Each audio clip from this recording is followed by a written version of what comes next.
Our modern world has thousands of problems. Now, one doctor offers 4 formulas that rethinks how we do therapy, how we do medication, and how we see the world. Join us if you want to learn the science of human emotions. You're listening to the 4 Blocks Podcast.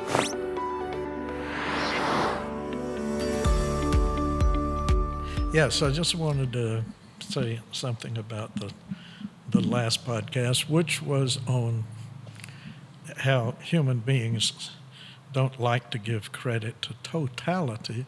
They want to pick individual things out and reward or worship those. Who does that?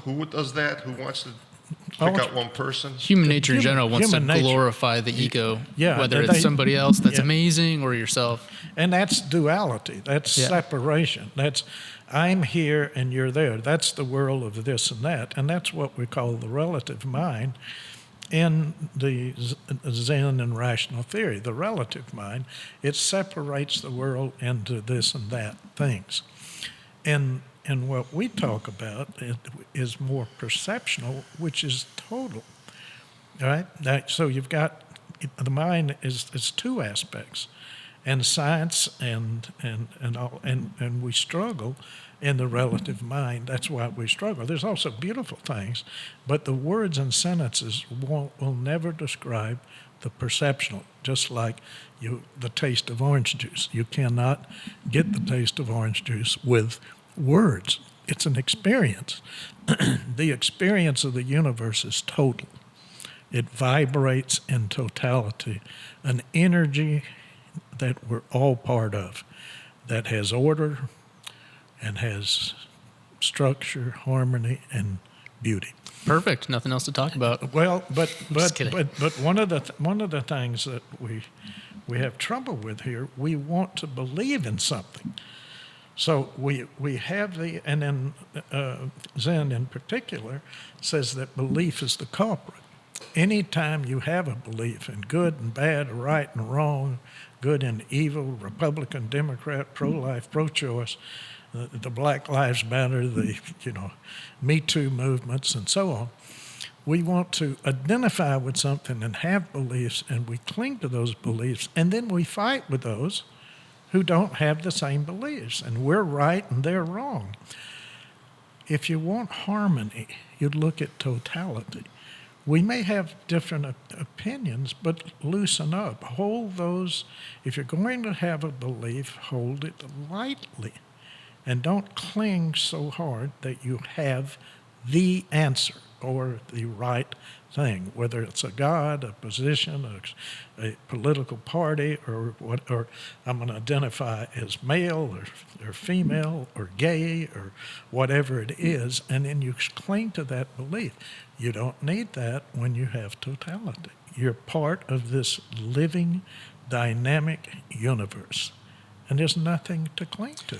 How do you let go of beliefs? Like if they're in your childhood, they're in your entire existence. Well, they're not in your child. Well, they came from. They came from you believing what the other people told you this was. Right. So unless if we were really born rational, if God was really loving and kind, he would give us a rational mind, and we would say, well, let me think about that mom, or let me think about that preacher Joe, or whatever. And then we would make up our own mind and decide, well, that's okay, but I don't really want to go down that path. And any path that you cling to is disturbance. If my belief is better than yours, and of course that's what most all people believe, then you're setting up to fight. And that's what all the fighting and disagreement is. Just take a married couple, or take a couple, don't even have to be married. What do they fight about? Their beliefs. I'm right, no, I'm right, no, I'm right. And then you fight for, 50 years or whenever you decide to make an exit, and then you get somebody else and you fight over your beliefs again. Hold whatever you hold lightly. Maybe not. That's the point. Give up beliefs. Clinging to beliefs is destroy. I think Alan Watts has a quote that says, "The majority of man's suffering comes from taking seriously what the gods intended for play." Yeah, exactly. If there were gods in the first place. Yeah. Yeah, so, right. Oh, what you see on all these ancient TV shows like Chariots of the Gods, Ancient Aliens, is that everything that they think that they've known throughout the years that they've been teaching us hasn't been right. How long's mankind been here? The Big Bang Theory. God created the earth. One thing I know is that we don't know. These are just all beliefs that they're telling us that they think it is this way. Yeah, what I love about the Zen approach is knowing that you don't know. That is the most powerful position. That's real knowledge, knowing that you don't know. The real damage is coming when you think you do know what you really don't know. And that's why we continue to disagree and fight and suffer. We suffer because Yeah, if we all had the thinking of that, I don't know for sure, how can you fight over it? right. I'm accepting what you're saying, you're accepting what I'm saying, who's right, who's wrong, does it matter? Yeah, well, and there's the problem of right and wrong, and that's why the Buddhists take the middle path.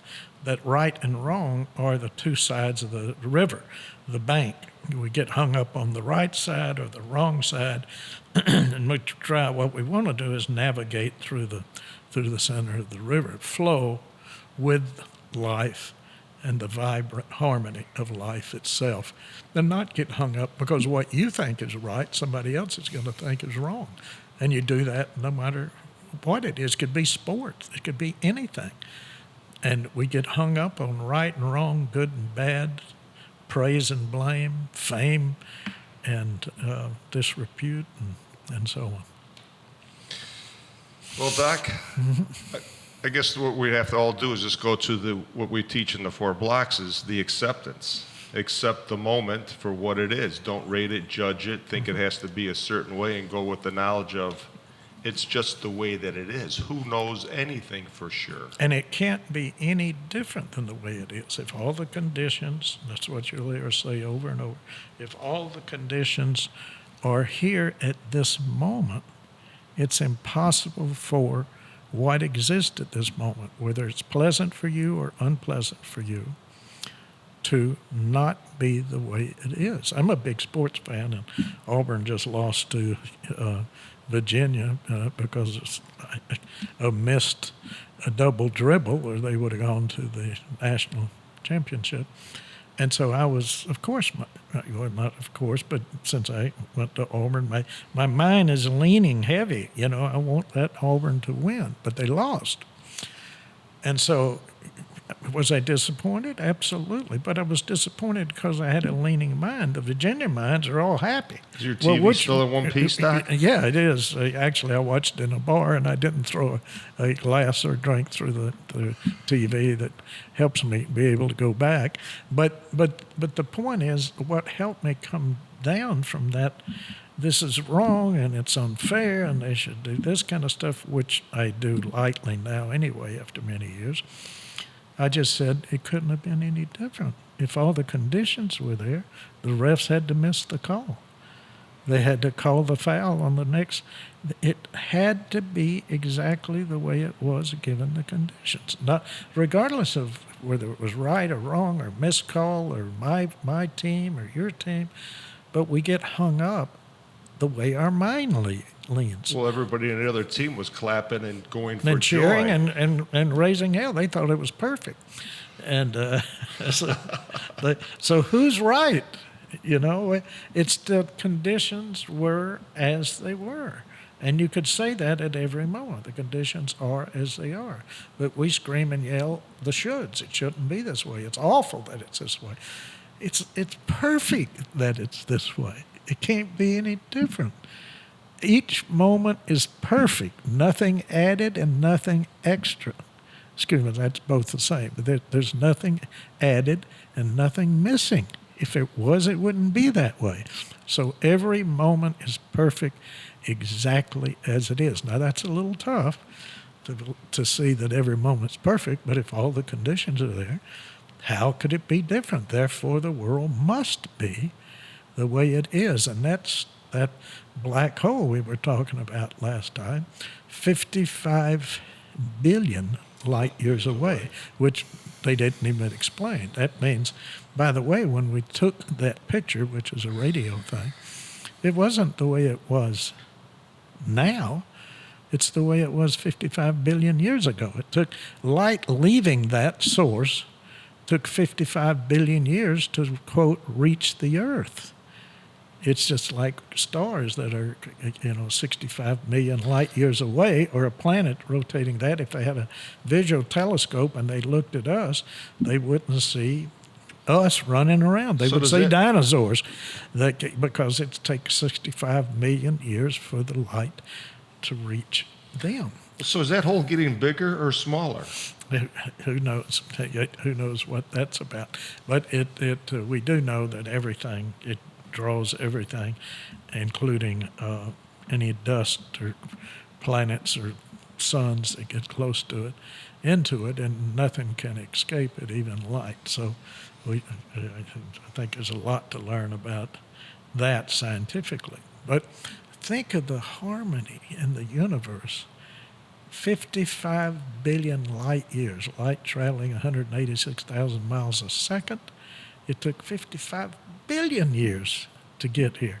And the photons glowing, which causes that glow around that black hole, has the heat of 100 billion suns.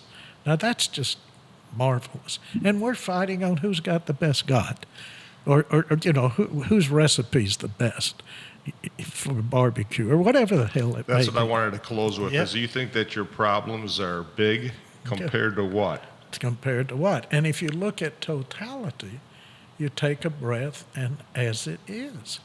And that doesn't mean you can't work to solve your problems, but they're not catastrophes, which is what we keep pointing out. It's not a catastrophe. It's important, but not a catastrophe. And that's one of the things.